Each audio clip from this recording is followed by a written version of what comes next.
This week's episode is brought to you by Campaign Refinery, an amazing new email marketing automation tool. Look, in the world of digital marketing, there's a lot to keep track of. We all know this.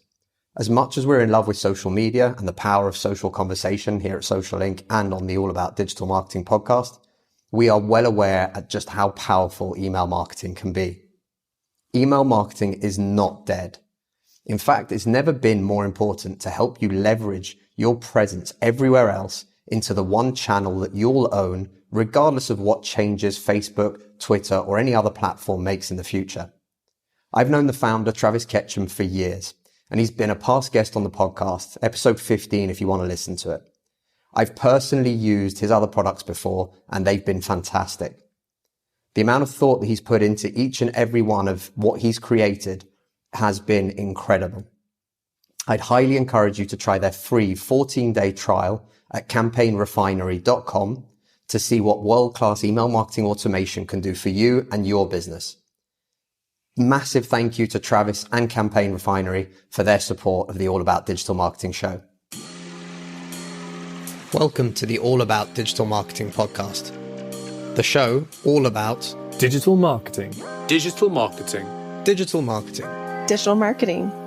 Brought to you by Social Inc., a digital marketing agency specializing in social media and content marketing for brave brands and forward-thinking SMEs.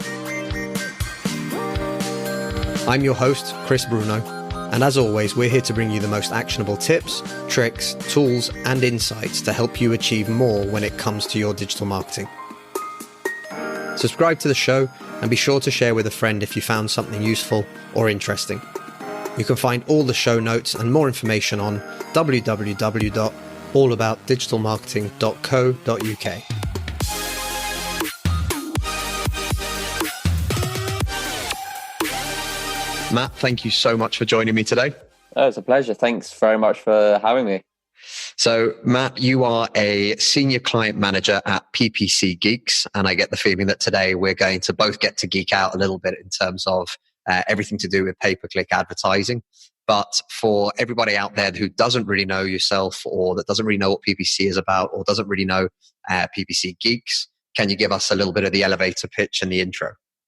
Yeah, sure. So about the agency, as it says on the tin, we are a team of PPC Geeks, and what we try and provide is a service that aims to go above and beyond what is expected from a client perspective. So, most agencies will aim to do that, and we're ones that put it in practice from whatever our challenge that we're faced with. So, we're all a remote working team, and we're all what I guess our common theme is that we're all highly qualified. I wouldn't use the word expert because it's a bit cheesy, but we've got a lot of experience in our particular field. So whereas I focus on strategy and more account management and communication, my colleagues will more focus on the technical side of the account and the day-to-day work within either Google Ads or Microsoft Ads. My experience as a whole is across the whole range of digital marketing, really. I've started in e-commerce and developing kind of web solutions with Breaks food service. So that feels like a lifetime ago. And I've moved through the digital marketing chain, being a kind of generalist marketer before specializing in a mix of content marketing and SEO, and then taking a role as jump to the present day with PPC Geeks. So I'm lucky enough to work with a whole range of clients across a load of different industries, which is the beauty of working in an agency side role. I guess in addition to try and keep my head in the game, I do work as a freelance through the Fiverr platform, which I know has a bit of a bad rep, but I do a lot of social media management and social ads as well. So yeah, I'd like to keep my interest open in as many disciplines as possible, but majority of my work at the moment is, like you said, PPC. And yeah, we could spend a whole day talking about it if you really wanted to. Well, I think there's one thing I'm going to pick up on there, and I love the fact that you said, I'm not going to call myself the expert, but I'm going to say that I have a lot of experience. And I think that's so important when it comes to digital, when it comes to social, when it comes to PPC. The game is changing so fast that it's not like the olden days or talking about history or whatever it is where things are defined and you are or you aren't an expert.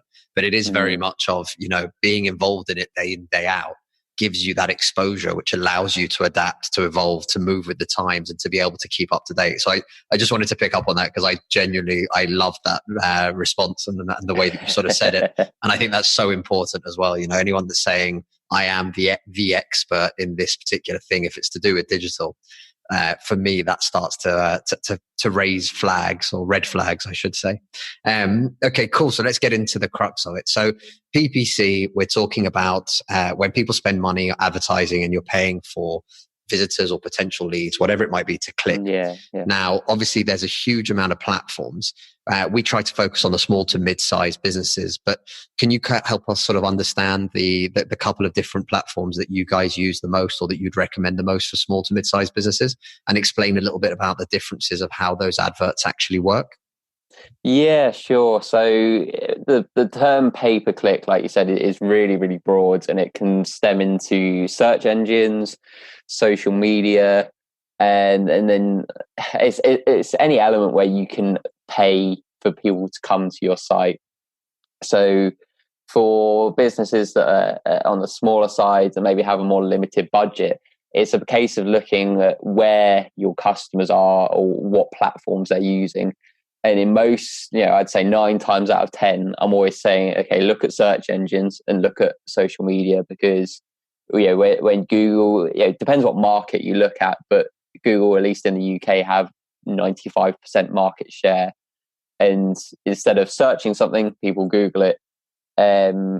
Again, social media, you've got a handful of main platforms. We all know them, but I'll state them anyway. You've got Facebook, Instagram, Twitter, LinkedIn. I guess they all come under the pay-per-click. Although I guess typically people assume pay-per-click is just search advertising, but when you can advertise on so many other platforms, it's becoming broader and broader. And then you don't even have to click. You can tap, you can swipe, you can pay for so many different actions. But it's important not to get swept away with the excitement of the range of options. So it's understanding, like I said, where your target client is. So I'd take an example from a business. So if I was approached by a hospitality client, which I've got a lot of experience being based in the Lake District, so there's a lot of hotels here looking for pay-per-click and digital marketing. So it's understanding, okay, how does a small hotel get visibility to its target customers? Where are they searching? Okay, most likely Google, but can there be advertising on other platforms like booking.com or other online travel agents? Again, that can come under the pay-per-click umbrella. Hospitality, again, is all about the experience. So then you can understand, okay, people are looking on social media to try and gain an understanding of how their potential travel experience is going to look. So then you can start saying, okay, if you've got the budget, then you can look at how effective will advertising on Instagram be if you get the collection of your best photography assets, put some test budget behind it, then you can start to understand how people react. And the key theme in that is the word test, because if you're a small business, then there's a chance that you may not have done advertising in the past. So I can give you as much advice as possible, but ultimately you only understand the key results of your advertising once you start paying some money towards it. So there's a little bit of let's hit and hope, but there's always an understanding of we're doing it with the best possible knowledge behind us. If I'm talking as an agency marketer now, we work with our best possible knowledge with years of experience. So we know that our initial test is more likely going to produce results, but it is in itself still a test. So there's a couple of things you said that I couldn't agree more. Yeah. And I think, the audience gets to hear it from so many other different people now, not just myself, but I think that's great because I can bang the drum as much as I want. But if everyone else is saying the same thing, I think that's really important. But the two things, when you're starting any project online or anything else, identifying who your audience is and then figuring out where they hang out, huge. I mean, that is absolute crux of how to get started from my point of view. And then the second thing that you said there is, it's testing. So, and I'm sure you've seen these as well, but when I see these adverts of people promising a funnel for any business and saying that with this funnel, you'll make $100,000 in sales or whatever it is. And I get really frustrated because I know for a fact that in my experience, and I'm pretty sure, I'm 99% sure that in your experience, you've had this happen as well. Even with, I've been running this agency, Social Link, now for 11 years. Even in 11 years of experience of having worked in various different industries and everything else, not only is everything still a test, but I'm still shocked sometimes by the results.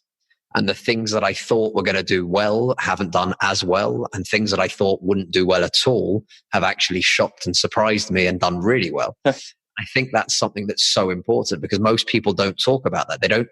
They try and overpromise and they'll give everyone these hopes and dreams that everything is going to be magnificent. You pay me and I'm going to get you thousands in sales. And the reality is we're all testing no matter how much experience. Obviously, we're testing with that knowledge base and with the most experience that we can bring to the table, but we are still testing as well. Yeah, exactly. I mean, being in digital marketing, I guess your web browser behavior starts to label you as being interested in certain things. So purely by looking at loads of digital marketing resources and trying to continually learn, I get bombarded with those adverts that are saying, literally just give up your job and invest in ClickFunnels. And it's like you said, it's real frustrating because I try and paint myself as a bit of a goody marketer. I suppose most people do, but when you've got someone with a load of budget and they see this potential golden opportunity of, you can work a week that's full of Sundays because you'll be making money in your sleep because of the magic of ClickFunnels. If you don't know anything about digital marketing, then probably rightly so, you'll give it a bash because you think, oh, great, well, what have I got to lose? But then what's worked for someone else in a totally different business model isn't necessarily going to work for your business, no matter how small, medium, large you are. If there's a key difference, that same model might just work moderately well or not well at all. And then you'll be thinking, I'm still working a 7-day week. My dream isn't any closer, and I've just invested in someone else's model. So it's a funny old world as digital marketing. I know pay-per-click is a very big part of that, but my time in SEO as well is a real funny one because I see both sides of it. So there's the corporate businesses that have a real understanding of what they're investing in, what they want, and how they want to go about a strategy. And then my freelance work through outside of my main job, I see the people who have £100 to invest, and they think that's going to get them a top 5 position within a couple of weeks. And being the marketer I want to be, I say, that's not going to happen. But there's going to be, for every one of me or a marketer like me, there's going to be a whole handful of people that say, oh yeah, you'll be top of Google easily with £100 in a couple of weeks. So as an industry, it's a real funny one as to how we sell our services. And there's the ethical side of it, and then there's we're gonna try and make you money, but most likely it won't happen. So it's I might label that as a bit of a rant, but I'd rather be dead honest with you on no, you're absolutely fine. Experiences. But I agree with you completely, and I think it was with Travis Ketchum that we interviewed, and I got to have a chat. And I've known Travis now since 2013. I think we met in the US at a conference, and he's built 2 successful platforms. They've done very, very well. And when we were talking on the podcast, and I asked him, how many sales pages, landing pages, squeeze pages, upsells, downsells, anything, how many pages do you think you've built and tested in the space of like the 7 years that I've known you since you started the first company? And he said, if you're including the squeeze pages and the upsells and everything else, he goes, I've created, it's in the thousands. Like everything has been tested. I've tried everything you can imagine, changing text, imagery, layout, format. Everything is a test. So when I see the exactly the same as you, when you see those kind of, with this funnel, you'll be making money in your sleep, and you're sat there going, what a load of absolute crap. Come on, guys. Like, this isn't the way it's going to work. So I think that's really important from what you've said there. Again, the testing side of it, it's always about testing. You're always trying. And again, we can do everything within our power, whether it be for SEO, for social media, for pay-per-click. We can do everything in our power to try and get it right, to try and understand the audience, to identify who they are. But ultimately, bottom line is, sometimes you don't get it right. Sometimes you get it spot on first time. Sometimes it takes a couple of attempts. And it is very hard when you hear I've had several conversations where people have sort of said to me, that's very expensive for your digital marketing packages and one thing and another. Yeah. And we've said, well, what are you paying currently? And they'll say, oh, we pay £250 for our social media. And we'll say, okay, great. So what sort of results are you getting? And they're like, that, what do you mean? You're like, that, well, £250 invested, what comes out? And they're like, that, nothing. Like, there's no engagement, there's no comments, there's barely any likes, it drives very little traffic. And you go, okay, cool. So if you're happy spending $250 and getting nothing back for it, then carry on. Like, I don't mind. Like, I'm okay with the fact that, we're not the right solution for everybody. But again, we try and put out as much content as we can to try and help people understand. Since the end of last year, we're really pushing hard. Our campaign is put social back into social media. And the idea of it is, talk to people. Don't talk at them. You wouldn't do that if you were at a networking event, but talk to people, reach out to people, say hi to people, get involved in a conversation. There's so many ways that you could be different from the pack without having necessarily to pay a fortune to an agency or anybody else. And I think that's something that's really important. But again, testing is such an imperative part. And I think that's so good that you're saying it as well. Again, we'll keep banging that drum on this show, I'm pretty sure, till we die. But okay. Oh yeah, absolutely. So I was going to ask then, so if we talk a little bit about search, and this is something that I've worked with a couple of specialists. You and I haven't worked together. We've met recently because of the podcast, but there is something that I've always kind of tried to explain to people, and it is an issue of, to a certain extent, budgets. And I wanted to ask you about this because when we are talking to businesses that do have a very small budget, obviously people are hoping to get massive returns very quickly. If they can 10x their money, and I'm sure there's somebody out there promising them that they will, but if they can 10x their investment, then obviously it's a fantastic opportunity. But the reality is, when you are working with a very small budget, how do you guys try and get the most out of a pay-per-click campaign? If we're talking about search, we'll talk about Google rather than anything else. Like you mentioned, 95% of search traffic. But what sort of things do you do, and what sort of ways do you work with smaller budgets to try and get those best results? Yeah, it's an interesting question. So I'll try not to get too dense on it. I mean, it's something that usually takes a big old strategy call our end to work out the best approach. So I guess in a condensed format, the first thing to do is totally disregard Google Ads and just say, okay, from a maths perspective, what happens in your business? So if you're selling, $2.99 bottles of sauce or food stuff, for example, that's a fast-moving consumer good, you've got a very quick moving product that you sell a lot of it, but your margins might be quite small. Or you're selling kitchen worktops, just selling a piece of software that an individual package could go into the tens of thousands.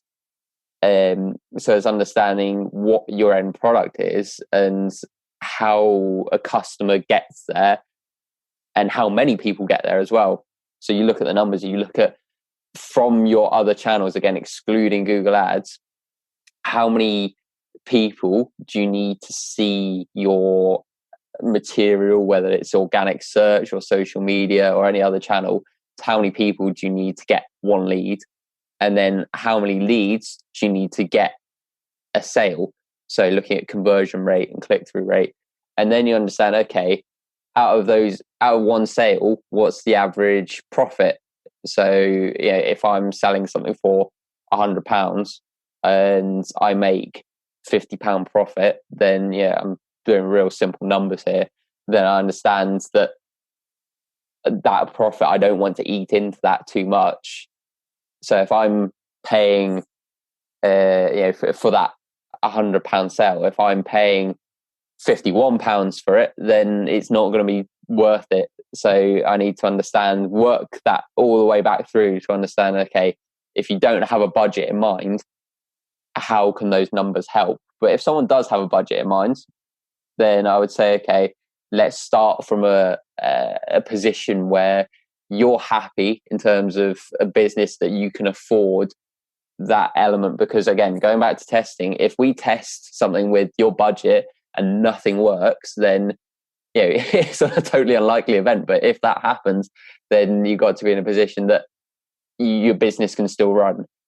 Because if you invest so much into advertising and it doesn't work for you, then there's a lot of analysis to be done. But if you don't have a business at the end of that, then it's a pretty critical issue. So once you've agreed on a budget, and then from a search perspective, it's understanding again where your customers are going to be in terms of their decision point. Because search is ultimately, it's a way to find an answer to a question or a need.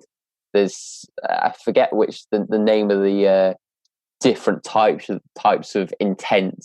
There is a model out there, and it looks at why people use search. They want to find an answer. They want to satisfy their curiosity. They want to be thrilled, or they want to be informed, or they want to potentially be sold to if they're looking for an e-commerce product.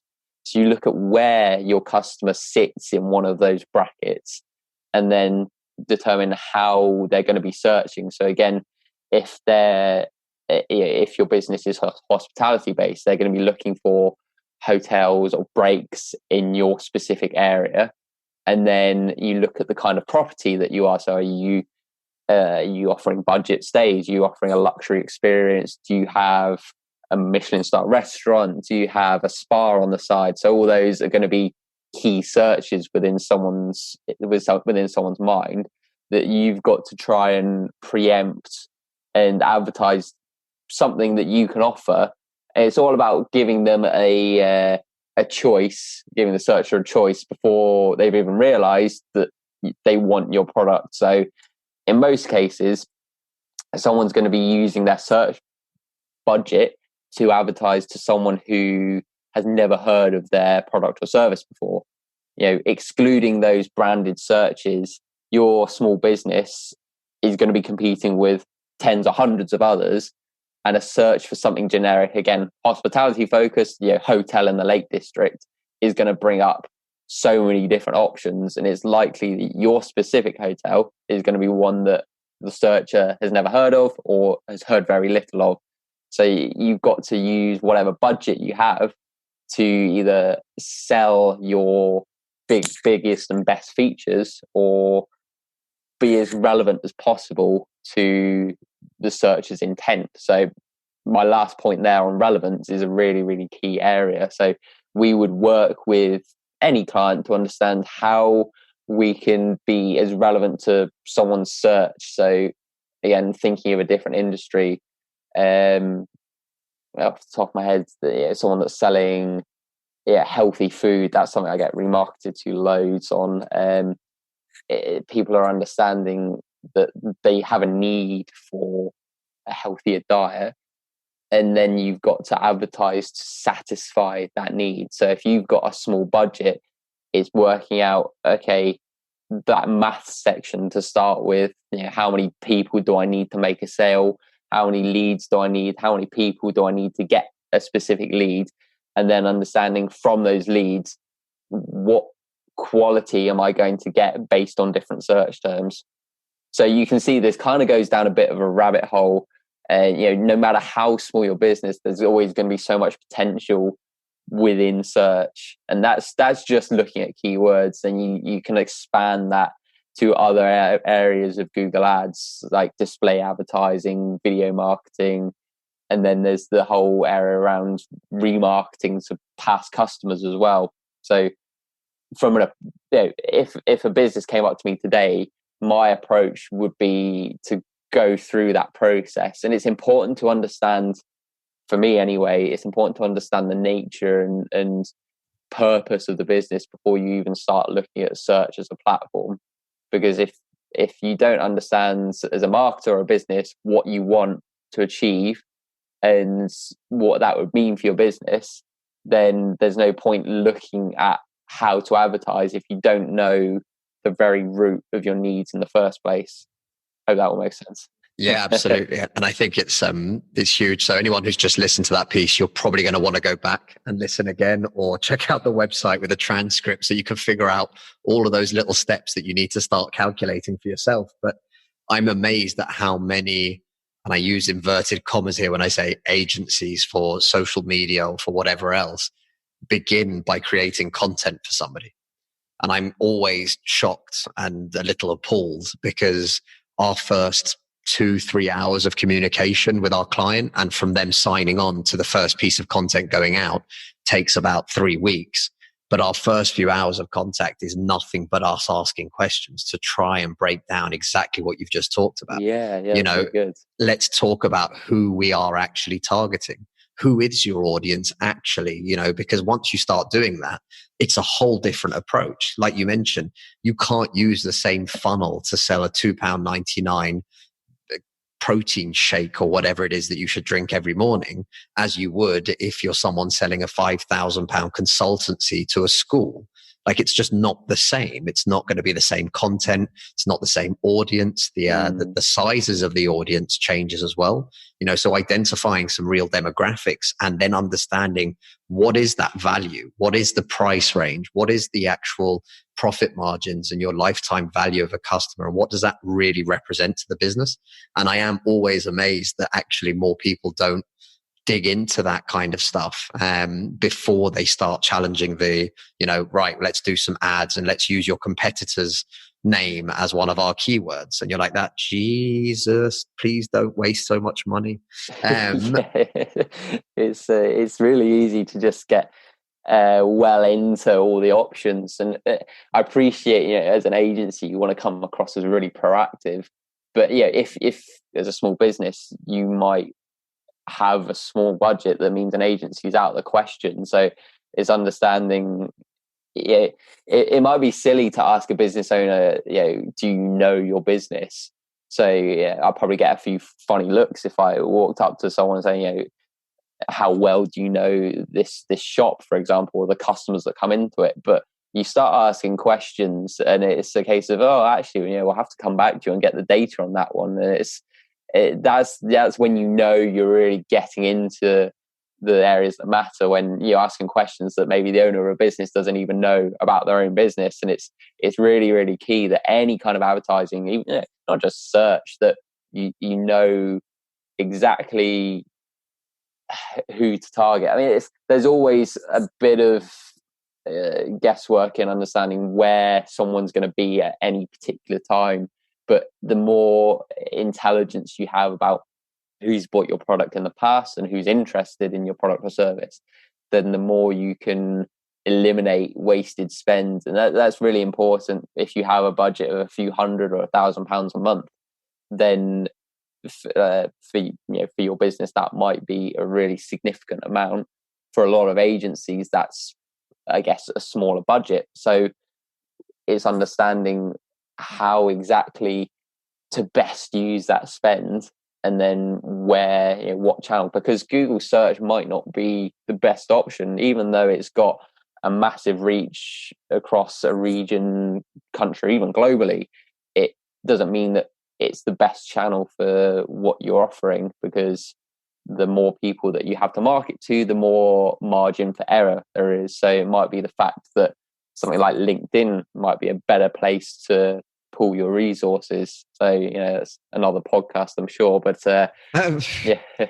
But it is always interesting though, because, and there's another part to this as well that we haven't really touched on, and I don't know whether or not it's something that you guys do from PPC Geeks side of things, but we had this conversation quite a lot of depth with a client fairly recently, and they wanted to spend money. They found a fantastic agency to create some phenomenal creative, like really good quality, really well filmed, really well made. And then basically the plan was to try LinkedIn adverts for the first time ever. And they had a decent sized budget to do it and everything else. And we were saying, okay, cool, let's get involved. But again, everything was done very modularly. So they created these awesome ads that for me felt very consumer centric, let's say, as opposed to the actual target audience centric, if that makes sense. Yeah, that makes sense. And then the second part of it was I was trying to sort of push for, which was you need to test your landing pages. You know, for me, this is something that is really big, and I'm not sure about how you feel about this, and I'll be interested to hear. But from my side of things, when I'm talking to a client and I find out that they're spending money on ads, any ads, and they are pushing people to their homepage or to the generic product page or whatever it might be, I literally, I have a very, very small stroke and part of me dies inside. But I have to kind of sit there and say, like, guys, please don't do this. You know, there needs to be a page dedicated to what it is that you're trying to get people to take, what the action for, because exactly what you were saying earlier, you need to figure out on what stage your customer is in that journey. So whether he's still educating himself as to what the options are in the marketplace, whether he's ready to buy, but whatever that is, but if you send him to your generic homepage, which doesn't really talk about what the advert spoke about directly, and that it's a little bit more of a, you know, pissing around basically to try and find that product information, then the chances are you've lost someone who was interested at some stage in that customer journey, but actually hasn't been able to find that. So what's your take on that, and how do you guys approach that? Yeah, so I guess it's, if you move on from the conversation about budget and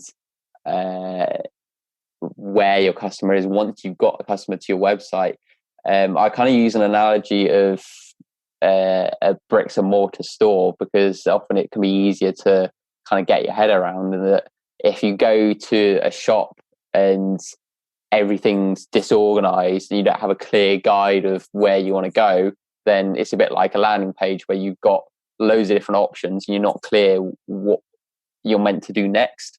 Again, if your landing page is good but it's really, really slow, then it's like going into a shop and having it being really busy all the time, but only one person on the tills, and it takes ages for you to get served. So you put it in terms like that, and it often kind of drops a lot quicker than talking about a theoretical landing page, because people are used to experiencing good or not so good customer service in a shop than they are maybe relating to a landing page. So the two frustrations are fairly well intertwined, despite one being on your high street and one being on your phone or laptop. So we would always say, when you first start advertising, understand how your website is going to work for people with different intents.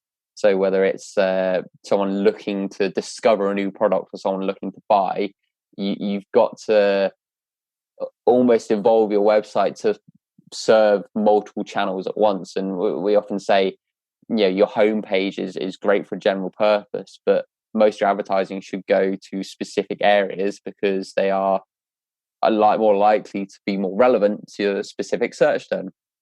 So we look at design, we look at page speed, we look at the intent the landing page is trying to get across, and the messaging as well. So we focus a lot on strategy and managing a Google Ads account, but there's also the creativity of a particular landing page. So the creativity of the copywriting, the quality of the imagery, the trustworthiness as well, because you can push people to a landing page that sells the world, but if you don't have any reviews or detail on there, then people aren't going to trust it. I agree completely. And that's, again, I'm just happy that you're reaffirming these points for everyone's listening. And especially if you do have a small budget, don't waste it by pushing people to your homepage. Please, really think about that customer journey. Okay. So Matt, in terms of, and again, obviously we're always focused on the small to mid-sized businesses, because that's who we want this podcast to really help. but what sort of resources or websites or tools or whatever there is, but what sort of resources would you recommend for people who are looking to try and get this started, that maybe have a small budget, but something that can really help them to identify whether it's search terms or opportunities or a way to be able to optimize? So tools are really useful in the grand scheme of things, but I think they cut down on maybe expensive resource. So, if you need landing pages developed, you don't need a developer. You can just use a tool such as Unbounce to create custom landing pages that then can connect into your website. So in terms of the creation or working on a Google Ads account, the most important knowledge is what's already there within a business owner's head or in their strategy, because that can always be used to craft a campaign. It's just because someone's on a search engine doesn't mean they're any different kind of customer. It's just that you can't interact and have a conversation with them off the bat when they've just walked into your store, for example. In terms of other digital tools, Google's keyword planner, again, it's nothing really fancy, but it can give you an understanding of how many people search for a specific keyword, how much it's going to cost for an average click, and then based on other metrics like conversion rate, you can use Google's performance planner to understand what you're going to get for your budget. So again, all of this is estimates and tests, and you won't really know until you run a specific campaign, but you can at least get an understanding of, if you've set up a few campaigns within your Google Ads account, then you can, I guess, run those estimates to get a real understanding of what the potential is. So, even if it's down to how many people are going to see your ads, how many people are going to click on them, there's always elements that are going to be unknown. But it's best to arm yourself with as much data as possible to before you start running those campaigns. And then in terms of understanding other people that are in the marketplace, you can use tools like SEMrush or SEMrush as other people call it as well, to kind of run a quick profile. So you can put in a domain name, and then even on the free account, you get some kind of snippet that will show you what kind of keywords they're running ads for. So, it's not totally comprehensive, but you can start to see the kind of averages and the average kind of number of clicks they're getting and the number of keywords as well. It's all based off estimated data, because it's taking data from Google. What a lot of people do is they just put in a keyword into the search term bar and then say, okay, these people are advertising, but that's just one search. It's important whenever you're getting data or data from tools, is to get averages and aggregates to make sure that you're getting as a reliable as possible image, so that you're not basing your opinion off maybe one or two searches. If you're stuck for keyword ideas, then there's so many platforms that can help you with keyword research. I know WordStream has their own kind of keyword research platform. There's a tool called Ask the Public as well. I'm sure this will all be detailed in a transcript, so I'm going through this quite quickly, but Ask the Public is a tool where you can put in a general subject area, and it will spit out hundreds of search phrases and questions that are related to that. So if I put, our example earlier, protein shakes, it will come out with searches around that. So protein shake flavors, protein shake types, and then benefits of protein shakes, and then there's questions of what's the best protein shake for me, comparison of protein shakes, prices, reviews, and so on. And then you start to open up a world of possibilities. So just as a business owner or a marketer, even, your understanding of your business might not align to someone who's never heard of you before. So it's important to target someone's product area or service area understanding before talking about your business, because if you can meet the need of someone, then regardless of what your business is, most times if you can meet a need or a desire, then you've done most of the hard work. No, I think that's awesome. And actually, I know there's somebody that's going to be very happy with the list that you've just given. But and that will be Olga, who we talked to a couple of weeks ago from SEM Rush. She's the global head of marketing there. So really? I'm pretty sure she'll be chuffed to bits to hear that you added that. And don't worry, if you're listening, check out the show notes on our website, and I'll make sure that I list all of those platforms that Matt has mentioned there. Matt, one last brief question just before we round up. What's your favorite social media channel for you personally, and why? I'm always intrigued by this, so I get to ask the question. That's a tricky one. So for like my personal profiles, you mean? Yeah. That would be LinkedIn. It's a funny one because what other environment can you literally just have a conversation with someone who has got stacks of experience? You can, I saw this, the advertising of this podcast through a combination of LinkedIn and Facebook. And without that, I wouldn't have been able to, share my knowledge as such. But also there's other areas that have opened up to me through LinkedIn that wouldn't have otherwise been possible. It's both a great personal channel and a great sales channel as well. I mean, I hate getting pitched to on LinkedIn, but you can have sales conversations in a fair amount of security and comfort without feeling too weird about it.